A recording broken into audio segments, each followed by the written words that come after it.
This is the examination of the hidden human condition. This is the Hidden Killers podcast with Tony Brueski. We are joined right now by Susan Constantine. She's a trial consultant and body language expert, here to discuss what we witnessed with Brian Kohberger in court last week, specifically his actions.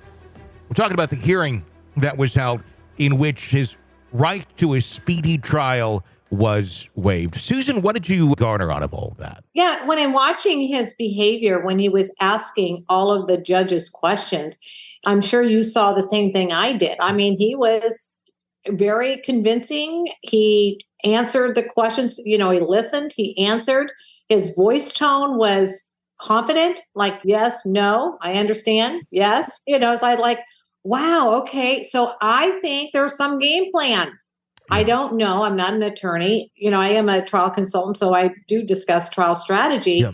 But in this case, the fact that he wanted to do that, I just wonder why he would want it to be expanded out so much further, because this thing could go on and on forever. Yeah. So I don't know. I don't know what she's got up her sleeve, but when you watch the courtroom and the dynamics of it, you see his attorney constantly standing up over and over again. Literally 5 words comes out and she jumps right back up, and she's a real, if for a defendant, I'll tell you what, you definitely would want to have her as your attorney.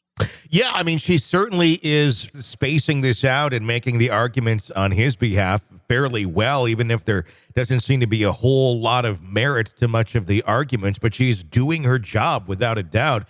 The defense are going to be having a motion to dismiss next week based on biased grand juror accusations, evidence that they claim was inadmissible, lack of evidence submission, prosecutorial misconduct they're bringing up as well. Do you feel like any of that has any grounds as part of the strategy of Ann Taylor? And at the same point, let's start there. Don't want to get into too many topics at one time. What's your thoughts on all of that? I do think all in the above. I think they're grasping at straws and they're slinging mud every which way they can because of his own admission and his defense. His defense is that the greatest thing he could come up with is that he just tends to drive around it. And, that seems to be quite his norm. But, that is a horrible defense, right? Sure. So now they're just trying to figure out every which way they can to try to get this dismissed. What else do you have, right? There just isn't anywhere else to go with this. So they're making every attempt they possibly can. That's what their job is, to vigorously defend their client. Not so sure how that that's going to work out. We've seen things go well in those ways, where in those times where they have found a nail in the coffin and gotten a trial dismissed. Yeah. That has happened. We can't look at this with rose-colored glasses. This is not a slam dunk case. No. Even if they were to dismiss on one of these, it doesn't mean that he walks free. Essentially, if they have an issue with the grand jurors, they would just essentially reconvene another grand jury and correct anything that may have been off. So he's still going to be there. It doesn't really change a whole lot. It would just almost reset the clock in some ways. Where do you think they're going with this? With the fact we talked earlier about, it seemed Ann Taylor was, trying to pause the clock a little bit here and there, while at the same time trying to get this out in some sort of speedy way. But now this decision to slow everything down, what can they possibly gain from that other than it just keeps him? Re-strategizing. Yeah. Buying time to re-strategize. That's what she's doing.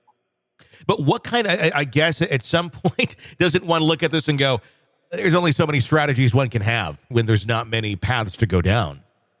Yeah, but I think that she's a bulldog and maybe she just doesn't like to lose. Yeah, that's very true. We got that motion to dismiss, the judge also giving them a little more time here to get that alibi in.